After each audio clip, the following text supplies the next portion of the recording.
And I'm going to share my screen with everyone. Thank you for doing this also. My pleasure. Welcome, everyone. My name is CJ McDonald. I am the co-owner of Under the Stars Farm and Addicted to Lavender with my husband, Billy McDonald. We are partnering today with the Chamber of Commerce. We've got Michaela on with us. And the reason that, and we're also partnering with Chesapeake Bank, the reason we wanted to do this was because we really understand that in today's economy, in today's market, and what we're dealing with in this pandemic, that people have to shift. Businesses have to shift. And what we maybe do or do not know is that for decades, pivoting, more than that, have been pivoting as a response to their own ebb and flow of business. And typically it's strategic. So you could have, as a business, you could have been planning for a pivot for months or maybe even years in some cases. When you look at some of the bigger corporations and even the bigger small businesses, it requires time and effort. Well, what we've seen from our government, regardless of your political affiliation, is that they are turning things over very quickly and trying to meet us small businesses where we are in the current times. The challenge is that we don't always qualify for the things that they're putting out there. And so we have the responsibility as business owners to be able to look at our businesses and really understand, okay, what am I supposed to do? So today we're partnering with you all. Our session is going to be me presenting a few things for you really to think about, some thought-provoking things, and then at the end, we're going to be opening up for a Q&A and a brainstorming.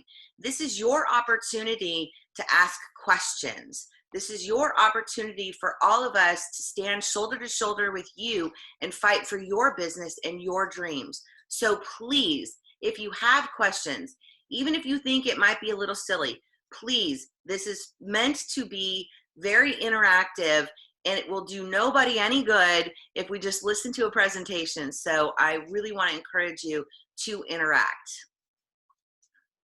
You will. Okay, good. In 2015, I walked into the office. I had just flown from San Diego into Dulles Airport, and this was my Friday night moment. Friday nights in the lights. I had just had the best quarter of my entire career. I had closed a single transaction of $69 million. You know that feeling, that just the intensity, the adrenaline. At Friday Night Lights, you hear all of the crowd cheering, and the smell of the popcorn in the concession stands, and just the excitement that you get from being there. That's how I felt walking into that office that day. So I sat down until it was my turn to present my quarter and what we as a team had accomplished. I listened to all of my colleagues. There were probably about 20 of them. And then it was my turn. And so I got up and I shared with our team and my boss and my boss's boss how my team had pulled off just this amazing coup in this transaction. We had been working on this for 16 months, day in, day out. And the way that our quarterly business reviews are is you basically present what had just happened in the quarter, what you intend to do in the next quarter. And so as I'm presenting to my boss, my colleagues, and my boss's boss, I come to what we're going to do next quarter.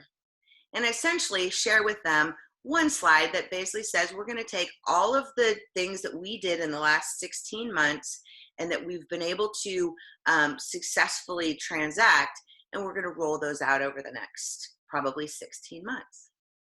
And then my boss says the one thing that changed my entire career. CJ, what do you have for us next quarter? And I knew in that moment that I was done, that I needed to change, to bridge from where I was right then, my skill set, the things that I brought to the table, and to channel them differently in a different direction so that I could help small businesses like you whether you need to change your business model, whether you need to bridge the gap in your current model, or whether you need to do a complete pivot or maybe even a hold. My name's CJ McDonald, and that's my story.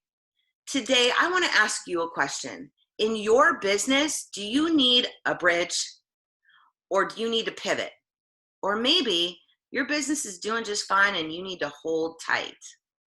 And we're going to walk through some scenarios. We're going to walk through some ideas.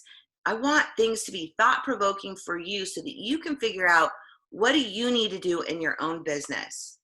So let's talk about bridge. You know, one of my challenges in corporate America is that there were so many terminology, so many words that were used in way too many ways, like agile. When the word agility was meant for like software and the way that you could quickly develop software without all of the red tape. But then before we knew it, every business was agile. It's the same thing with pivot. And so today I want to talk to you a little bit about the difference between bridging and pivoting. So let's think about a bridge.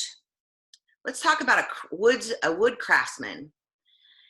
Now, let's say this wood craftsman is used to doing the high-end stuff. And I'm going to give you an example later. What would be a bridge for him? A bridge for him would basically be staying in woodworking, but maybe doing something a little bit different. But he's still staying the course with his current expertise that his business has. The same thing with like dry cleaners or alterations. How could a dry cleaning business or an alterations business bridge the gap in COVID-19? Well, I'll give you an example. They could start to offer face masks. They could start to offer some type of sanitization of clothing. That's a bridge. That's not a pivot. They're staying still in their area of expertise, but they're just bridging the gap between where they are used to doing business and where their customers need them to be doing business now. The same with the restaurants. Many restaurants didn't have drive-through curbside takeout. They're still staying in their area of expertise. They're just bridging the gap for their customer by offering curbside. How about a mental health professional? Mental health professional, she's used to sitting in her office across from someone and providing them with a service. Well, now a way she could bridge into, to meet her customers is to offer virtual online sessions. Now let's give you some examples of a pivot. I want to be really clear on what a bridge is and what a pivot is, so that as you think about your own business, you're asking yourself really important questions. Am I bridging? Am I pivoting? Am I holding? So for me as a business strategist, in 2015, as the story I just shared with you, I set out on a year plan to essentially to bridge the gap and to go from sharing my expertise with corporate America to sharing my expertise with small businesses like you all. But then in 2016, as I retired from corporate America and began to walk across that bridge, it fell out from underneath me. My husband had a surgery at the VA hospital, and instead of it being a standard VA surgery or standard surgery where he had a repair on his wrist, the doctor screwed up and rendered him an amputee. The bridge fell out from underneath me. And so then I had to pivot. And now I'm a farmer. So that's my story of pivot, where I was trying to bridge and then I ended up having to pivot. And that's kind of what COVID-19 is doing to so many of us. Now let's talk about a pivot for a distillery, right? Distilleries used to making their alcohols, no matter what type, and now they're making hand sanitizer. They're using their equipment, their existing resources, but they're doing something completely different with those resources. How about an engineer? Engineer, super smart in math and science, and he's been laid off or he's been temporarily furloughed. How could he pivot in his expertise? How about becoming an online math tutor to all of these millions of children that are now doing online school, and all of those parents that don't really have a clue how to teach and all of a sudden have been thrust into being a teacher? Again, mental health professional. Let's say we have a mental health professional where her bridge in her business is to offer online services, but her pivot in her business, because she has a passion for sewing, is sewing masks. I hope that gives everybody a really clear indication of what's a bridge and what's a pivot. And of course, if you have any questions, please put them in the chat and we'll review them at the very end. So now, what about holding? Sometimes it's okay to hold. If you feel like you're making decisions too fast and that they're not well thought out enough, then hold. There is absolutely nothing wrong with holding where you are. Maybe you're a photographer, and although you can't go out to, take pictures, you decide to bridge the gap and maybe do greeting cards, or maybe you do online classes like Christina. You've got to really decide whether it's best for your business to bridge, pivot, or hold. Okay, I'm going to share with you guys some awesome, exciting stuff when it comes to our community. Our community, as Christina said earlier, it's just a tight-knit community, and I've loved being a part of it. So in our community, we've had a couple of bridges, and then we've had some pivots. So Artsy with Christina and Short Lane Ice Cream, they partnered together to create a package deal for ice cream, paint supplies, and a virtual paint class. Short Lane was able to sell out 40 quarts of ice cream, probably something that they wouldn't have done given the social distancing and the stay home decree from our governor. It's a great example of how they took their experience, their skills, they bridged the gap for their customers, and were able to serve in that way. How about all the churches, specifically Bridgepoint Church? Easter service, it's a tradition. Almost everybody has some, religious or not, has some type of tradition for Easter. Bridgepoint understood that, as well as many of the other churches. And so instead of just doing online, because there's a whole ambiance with Easter Sunday, they met their customer, or they met their the fellowshippers and their congregation where they needed to be by hosting a drive-in Easter service, and it was extremely successful. Those are a few examples of people in our community that are bridging the gap for their customers so that they continue to serve in their area of genius and expertise. Nope, and of course there we go. Okay, how about new ways to deliver? So we're going to talk really 4 major points. And on each of these slides, I've given you a set of questions to start thinking about in your own business. So new ways to deliver. We at Under the Stars Farm are a perfect example of that. We were all set to have our May 9th festival, our first Bloom Lavender Festival. It was basically the first time that our farm was going to be open to the public. Now, Billy's a 1099 contractor, and so he was furloughed very early into the pandemic. Now, we've funded our farm completely by our own personal. We don't have any loans. We've received some grants. Thank you, Sherry Spring. And we just got awarded a grant yesterday from the American Farm Trust, Farmland Trust. So woohoo on that. But for the most part, we've funded our business opportunity and our business venture completely from our own finances. So when Billy got furloughed, we had to all stop on the barn, all stop on the cleaning of the property, all stop on planting any additional lavender for right now. That hurt our business significantly. But I had to ask myself, we've got people that were planning on doing this as their Mother's Day celebration. How can I bridge the gap between where we are in the stay-home order and the fact that our farm is not ready yet, and where my client needs to be met, which is they wanted lavender goodies to celebrate Mother's Day. So we partnered with Bridgepoint Church to use their parking lot because it's the best parking lot locally for us to be able to very safely accommodate our customers by a drive-through, drive-in, curbside, pre-order, pickup, restaurant-esque type of situation. And it's been very well received. So I want to ask you, what are the questions that you need to be asking yourself to figure out, does your small business need to be delivering their value in new ways? And these are the questions that we asked ourselves. How about a partnership? I'm telling you right now, as I shared with you before, partnerships and networking has been the key success in my entire career. So not just at the farm, but my entire career. I knew in corporate America, when I worked at different companies, who to go to for a specific expertise, and then of course who I wasn't going to necessarily work well with.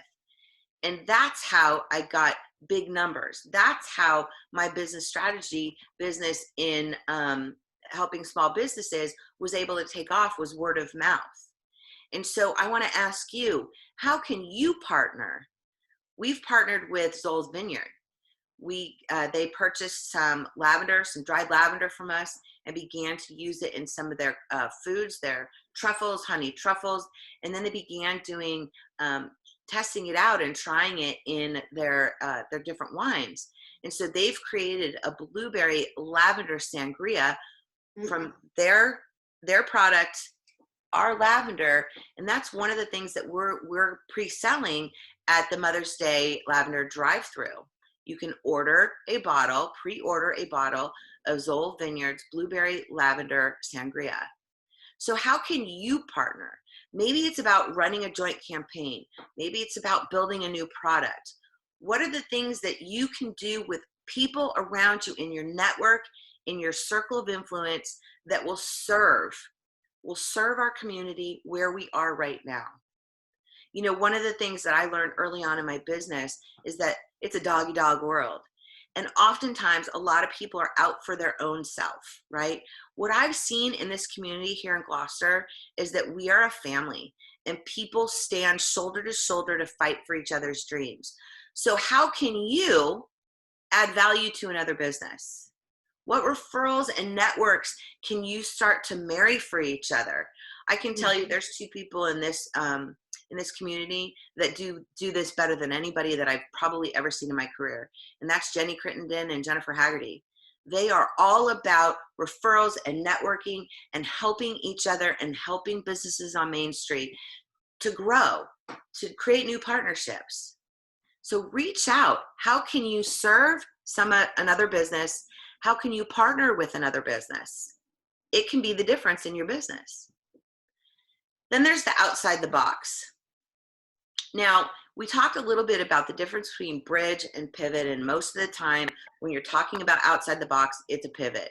It's the mental health professional that loves to sew on the side and then decides to sew hundreds and hundreds of face masks. Now, this lady here, I've worked with her in the past, and all of those face masks, she's donating. So she's not creating a new business, but she's pivoting in her business. And I guarantee you the people that have purchased or that have been given free face masks from her because she didn't charge for them are going to come back to her other business. So it's about reciprocity. It's about generosity. You know, oftentimes people think the word generosity is how much you give in the tithing on a Sunday. But I believe generosity is the fact that you give all, 100% of who you are, you put your heart into it, and you leave it all on the field. That to me is generosity. So how in your business can you be generous right now? Understanding that the cash flow is probably drying up in certain circumstances, but know that the reciprocity of generosity, and boy, was that a mouthful, will benefit you as we begin to come out of COVID-19 and this pandemic. So outside the box, what are your existing resources? How can you use the fact that you love to sew and have yards and yards of fabric in your back room to serve your community, to serve your customers? What products and services like that can you create with your existing resources? Are there things that maybe you're really good at that your friends come to you to ask you answers all the time? You would never sell that service or offer that service to anybody else because maybe you don't have the confidence or maybe you just don't think it's that cool. I'm telling you, every single person that's either on this live or that is watching this replay, you have an area of expertise that you haven't even looked at yet. It's something that you're just naturally good at that you don't think is any big deal.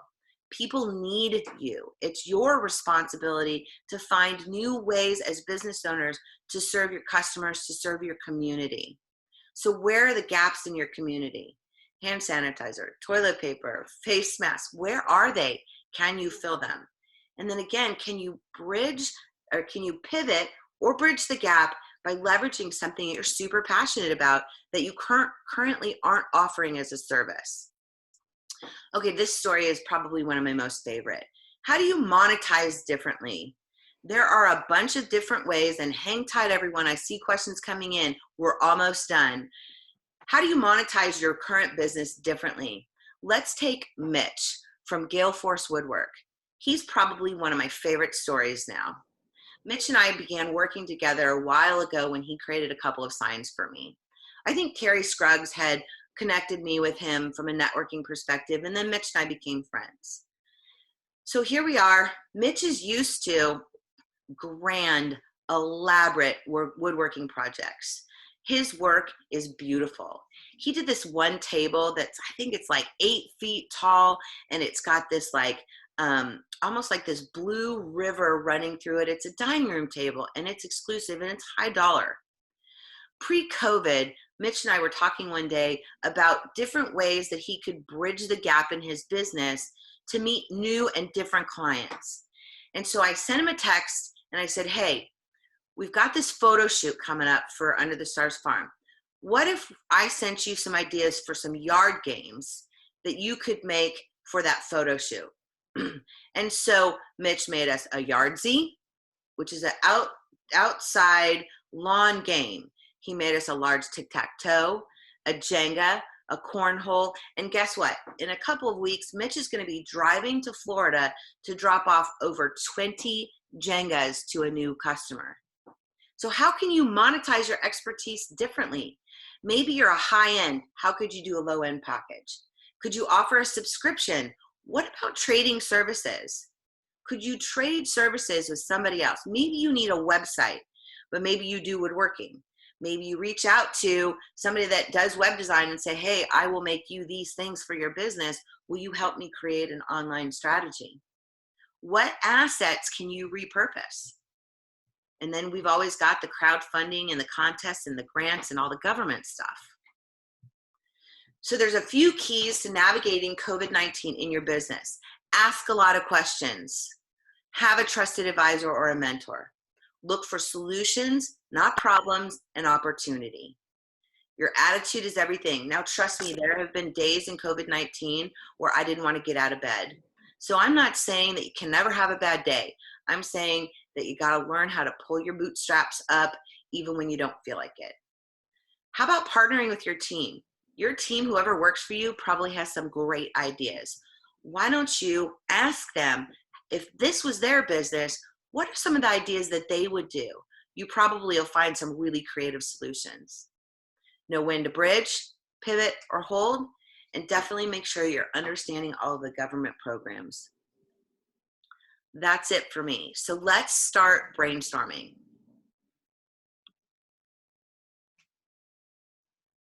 All right, Michaela, you want to go questions? Surely. And we just have some comments. CJ, really enjoying this. The point about now, what are you going to do for the next quarter? Wow. And one of the, you are so correct in what you're stating. So I think that we could have, if there's any questions individually here, that they can either ask them or chat. So now you've all been muted. So go ahead, and if you're on your computer, lower left corner, you should be able to mute and unmute yourself. If you're on the phone, it's a little bit more difficult, but you should be able to mute and unmute yourself as well.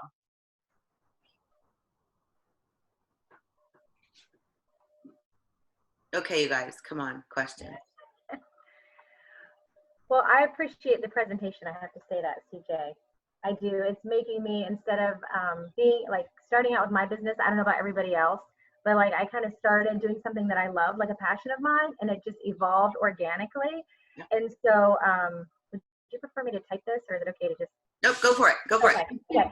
It evolved kind of organically, and so I've just kind of followed my senses and followed my gut feelings, and sometimes went outside the box, doing things that I wouldn't have done because people asked me to do them, and I thought, okay, this is how we grow.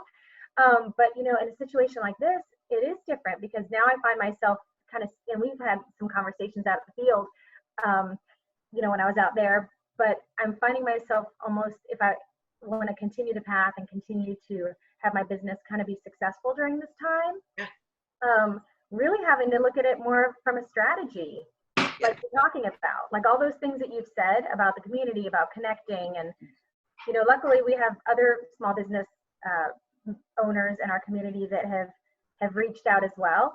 And I thought, man, this is a great idea. Okay, let's partner. And again, I guess that kind of happened organically, but everything that you're saying has truth to it. So I'm like over here taking notes when you're saying, how do I serve? 5 new ways to serve. Now going from, someone who likes to paint and an artist into, okay, this is going to continue to evolve, and I can meet the community's wants and needs because people like to do something at home, paint virtually. I'm finding myself needing to do these things you're saying. So this is helpful for me to have a guide and take notes and start thinking about that. Yeah. So how, those are a lot of questions, right? And I hope, again, this presentation will be available to watch. And if you want the PowerPoint, feel free to reach out to me. I can PDF it and whatnot. But you got to ask yourself, where am I today? Where do I want to be? And it's not tomorrow. It's where do I want to be in a year when we are completely recovered from this? What do I want my business to look like in a year? Not businesses are going to look different a year from now. So the whole strategy of adapting, in life, you just have to adapt. And, from a chamber standpoint, networking is everything. Partnerships are everything. Advocacy is everything. Letting people know your mission and your goals, that is so important. Yeah. And having a mentor is huge, it's really huge. And whether the mentor is in your field and just a few steps ahead of you from where you are right now, or is just a business strategist like myself, it's huge because they're going to, if they're ahead of you in industry, so if you've got a mentor that's been, in business painting for 5 more years than you, there's stuff that person has experienced that you maybe have yet not stepped on, right? I will say that, I come from a big city, not rural, right? So was a big change for us. But I can tell you that the Gloucester County Chamber of Commerce is more active than any, and I'm not just saying this to boost them up because I would have just not said anything, but any chamber that I have ever been a part of in my entire 20 plus years in career. Same thing with Chesapeake Bank. How about how Casey and that entire team, were servicing their customers? Casey probably didn't get sleep for 2-3 weeks. Right. Not just because of the PPP. Do that, right. But what I am saying is that how can you serve, right? Christina, you probably have paintings that you've, played around with that maybe you thought was just a trial in your house that somebody else would find absolutely beautiful, right? Or postcards or really. So maybe you reading cards. Yeah, so exactly. So maybe you take some of the paintings that you don't maybe have heartstrings to, and you offer them online for Mother's Day. Hey, bid on these. Bid on these. You know what? I've got all these paintings that I've done over the years that are sitting in boxes. They need to grace and beautify your home. We're going to do kind of a bidding on these paintings for Mother's Day over the course of, maybe it's next week sometime, and you do like a bidding war almost on Facebook and you say, okay, hey, bids start at $10. And you cover your product, right? Not necessarily your time, but your product. What did you spend on that canvas and approximately on the paint that went on that canvas? Maybe it's $9. Okay, bidding for this painting starts at $9. what happens to your business? What if it explodes? What if you get somebody that is like so in love with one of your paintings that they pay $1,000 for it because the bidding war goes? I mean, who knows? So do something like that in your business. What are you doing? You're serving the community, because I'm telling you what, right now, the guys, and if there's any guys on here, no offense, the guys are struggling trying to figure out what the heck they're going to do for Mother's Day, because part of it, if they have younger kids, is typically done for them, and they're trying to navigate protecting their families right now. The last thing on their brain is, what are they going to do for Mother's Day? So help them serve your community by giving them creative ideas so that they don't necessarily have to think too much, but they can react and do. And then these mothers are not sitting around in quarantine Mother's Day going, oh, that was the worst one I've ever had. Yeah, good ideas. Sorry, I get a little passionate about this kind of stuff. We love your passion. Me too, absolutely. Anybody else have questions? Ebony, how are you?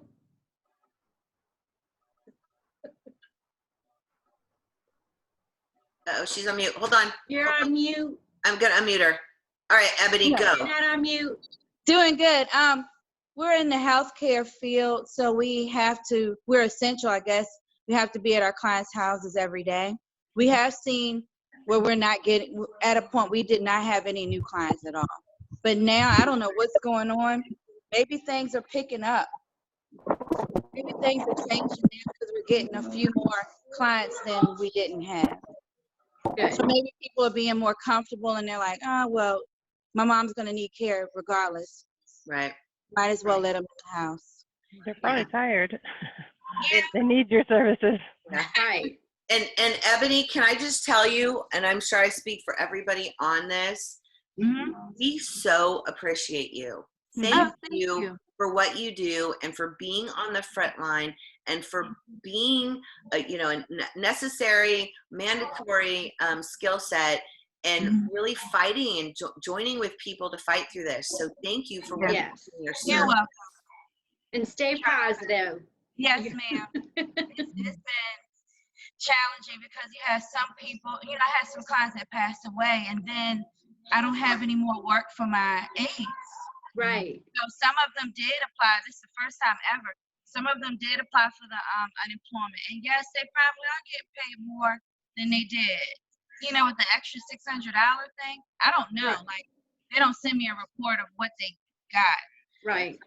But they, people constantly ask, Ebony, you have work? Ebony, you have work? I'm like, no, I don't have anybody. So Ebony, what if you did something totally different? And what if you thought about utilizing, some of your people, and I don't know how you'd work it, maybe it's passion projects for them, paid, not paid. You'll have to figure that part out yourself. But what are the things that your client is a person that needs care, right? Yes. But you have a second client, and typically that's their loved one. Yeah. So how could you do like an online course or informational videos? How could your staff do that, where you're giving back to that side of your clientele in a time where, they're probably freaking out in some cases? So how could you do something different, right? So it's a bridge. It's still in your wheelhouse, but maybe you're offering something extra, outside the box. Like I said, for example, like online courses or some type of video supplementation to help them. And then maybe that stuff is free right now because you're serving back your community. But maybe what you do is later you package that up into a miniature course and you offer that for sale. Yeah. Or a food delivery service, or somebody needs you to run to the store and pick up some essentials. Just be visible to those clients that you've had in the past and present, just continuing to build that rapport. Yeah, that's We're here a good for idea. you. Definitely. That's a good idea. let's think about the restaurants and stuff on Main Street for a second. Actually, before we go there, one of my most favorite things about staying in a hotel is the ability to put that door knocker out. whether the door knocker is for hey, don't bug me, I'm sleeping, or it's my breakfast that they'll just deliver to me the next morning and I don't have to think about it. Like, how could you implement door knocker service into your business? So, let's say Olivia's on Main Street. Let's say they decided to pick a couple of streets in around, Main Street, right? They couldn't do it for all of Gloucester. I'm just saying, like, how can you serve your customers? And they created a door knocker, and they created the ability for somebody to pre-call ahead of time the night before to have breakfast delivered to their doorstep the next morning. It's all pre-ordered, kind of like this drive-through that we're doing. And the curbside. Yeah. But it's more than curbside. That's Right. the thing. It's taking it a step from curbside. Curbside is, I call you, I drive, I pick up, I come home, I eat. Door knocker service is something totally different. It's, I still order or pre-order night before, I get food delivered to my doorstep without, now they wouldn't be able to do it in all of Gloucester, but they could do it in specific communities. Maybe they pick a community. Well, it's a concierge service. So in other words, versus, versus a curbside, right? So how could people implement that type of strategy into their business where they are going that extra step? Because rest assured, people, when we get done with this, they'll remember it. Right. I was going to ask a question to Ginger. You're on here still? Ginger, you're on mute. There you go. Oh, there you go. Oh, you're back. Speaking of what you were just saying, Miss McDonald, with Ginger, she does massages, and I always think about her because it's like, massages, everybody used to get them and everything. Now, no one can go to her place of business. How can she make people comfortable again so that maybe if she's comfortable, she can do house calls and provide that door knocker service still? Yeah. I mean, she was one I just thought about. So some of that is going to depend on our government, right? And unfortunately, I can't touch that part. Yeah. But, yeah, I got you. And Ginger, I'm sure you have a list of regular clients. Mm-hmm. So what if you did some type of, like, to start to get people, like, I mean, you're on top of people's mind if you had regular clients, because I'm telling you what, I could really use they need you about now. Just saying. So what are some, like, could you do like 2 minutes with Ginger and send people like, okay, you're tight in your neck, do this, or obviously I don't know what the hell I'm doing, but you get my point. Like, could you do like 2 5-minute, 2 or maybe 5-minute just quick videos that basically say, hey, I know that you're dying for massage. I know that if you're one of my clients, you cannot wait until you can get back into my office. But until you can, I'm going to be sharing, my name's Ginger Spencer, and I'm going to be sharing with you over the course of the next several weeks, somewhere between 2 to 5 minutes of things that you can proactively do for your body to keep it as nimble as possible until you can get back into my office. Yeah. What did that just do? So Ginger, I'm going to pause you. For those of you listening, if I was Ginger, right? What's that making you think? That she cares. Right. And what's it putting in your brain?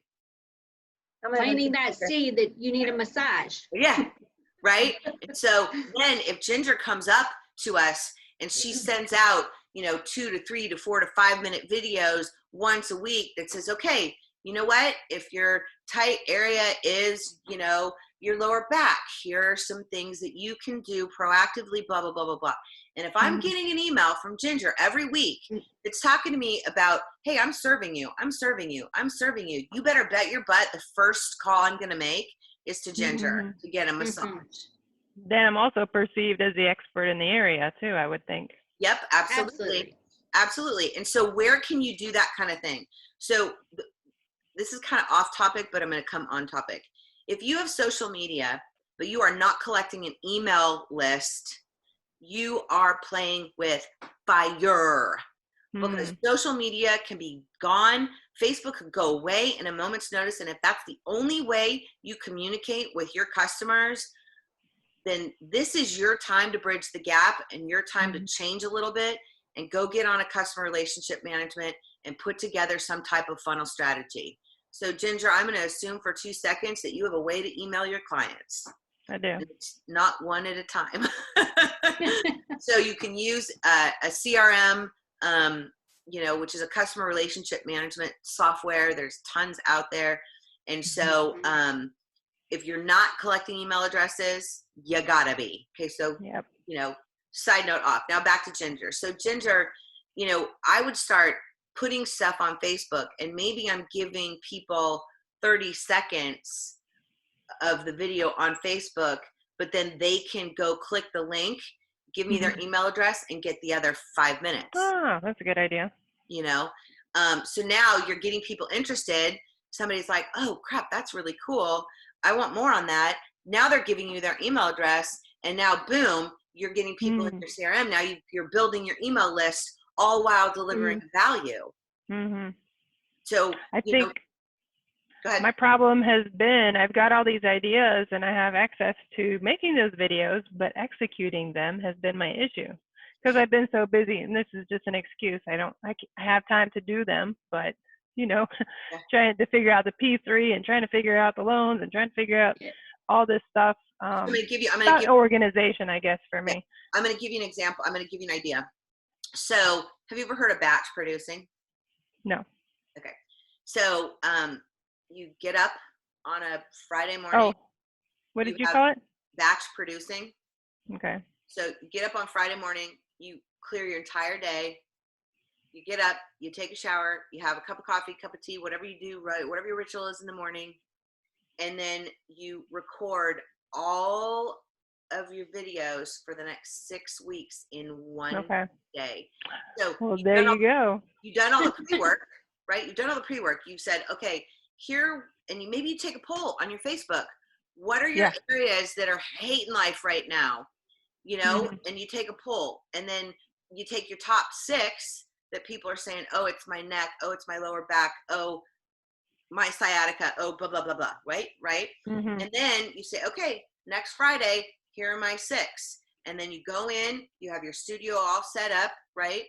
This right here is my son's YouTube wall. Yep. Because my son has a YouTube channel, right? And he's 13, and he's had a YouTube channel for like 2 years. So you go, you get all your lights set up, all your stuff done. You've got your list here. You're an expert at what you do, so you don't have to prep for these videos, right? So your list right here, you say, okay, I'm going to do these 6 videos. Boom, boom, boom. Get them done. Yeah. And now you're not thinking, oh crap, I don't really have time to do that 2-minute video today. You just get them done in one shoot. It's called batch production.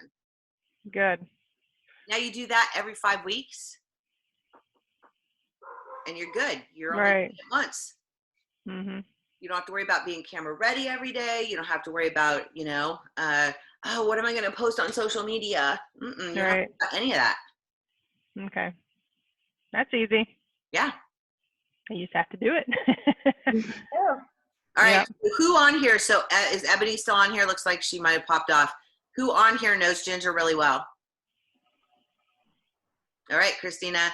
All right, there's Ebony. You two, Christina, Ebony, you two are going to hold her feet to the fire. You are going to hold Ginger. I want to see those videos. I do too. Okay. I need to use it. My neck.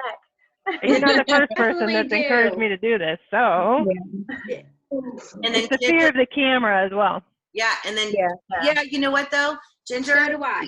Picture Christina, like just picture Christina. I don't know how you're going to record, but I'll tell you what the best thing to do is, and I don't have a picture of it, so.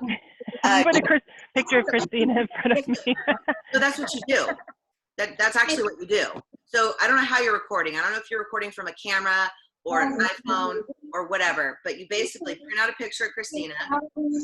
We call it your target market.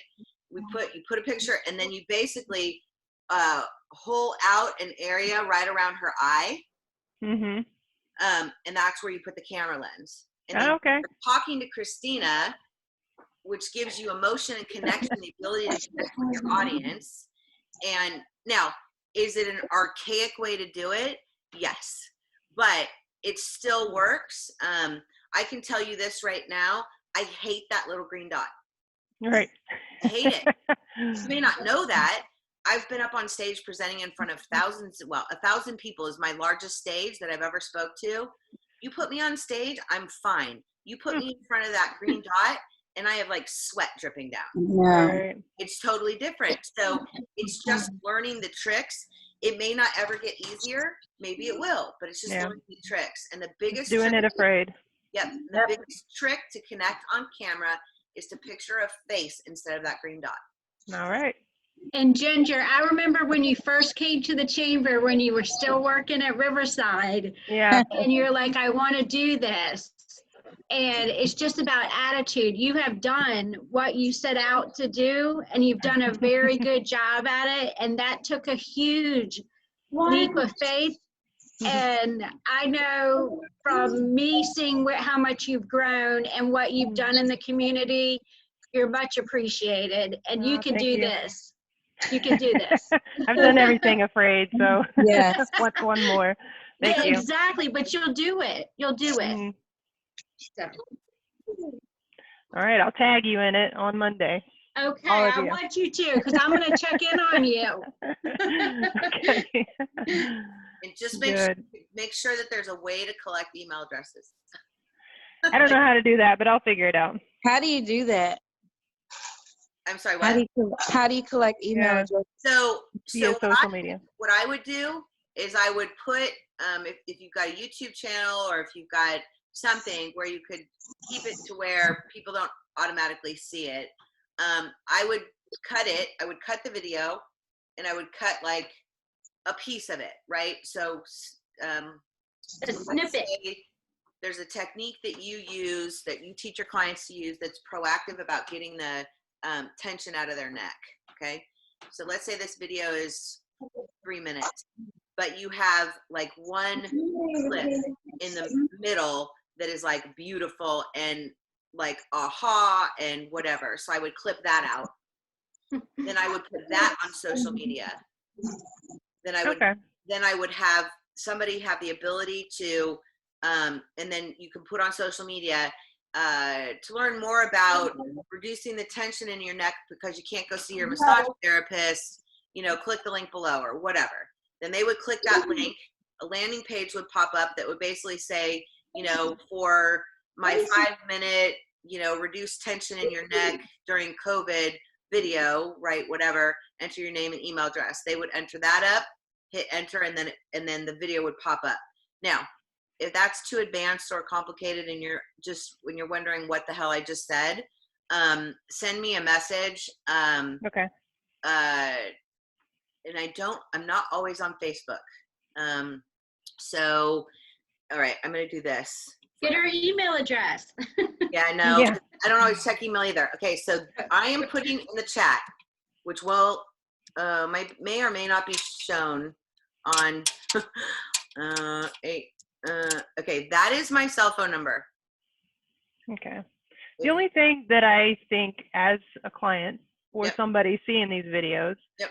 is if I've got to give you my email address, I kind of just want to give up because I already have enough stuff coming to my email. So if I see I'm going to be trapped into submitting my email, I'm just going to go Google it somewhere else. Unless I'm really, really interested. So I have to make it. So we can talk about that. Grab my cell phone Okay. number, preferably not before now and Mother's Day because I have to deliver on our Lavender drive-through. Okay. But anytime after the 9th, feel free to use that if you guys have questions, if you want to know more about email lists and CRMs and that kind of stuff, and what a Okay. funnel looks like, to keep customers coming in, what I'd be more than happy to help. Okay. Sounds good. Anybody else have questions? No, I appreciate your presentation. It was helpful. Oh, good. Yes. And CJ, I'm gonna, down the road, gonna call you about some ideas for the chamber, and so we can talk about, with my marketing degree and your expertise, I think we could move at the chamber to the next level. Yeah, absolutely. Absolutely. Thanks for the talk. It was great. Glad you liked it. Well, on behalf of Gloucester County Chamber of Commerce, Chesapeake Bank, and myself, we want to thank everyone for joining, for participating, and essentially for standing shoulder to shoulder with each other to fight for each other's dreams. Stay strong, Gloucester, and we will talk to you guys soon. Thank you Bye. very much.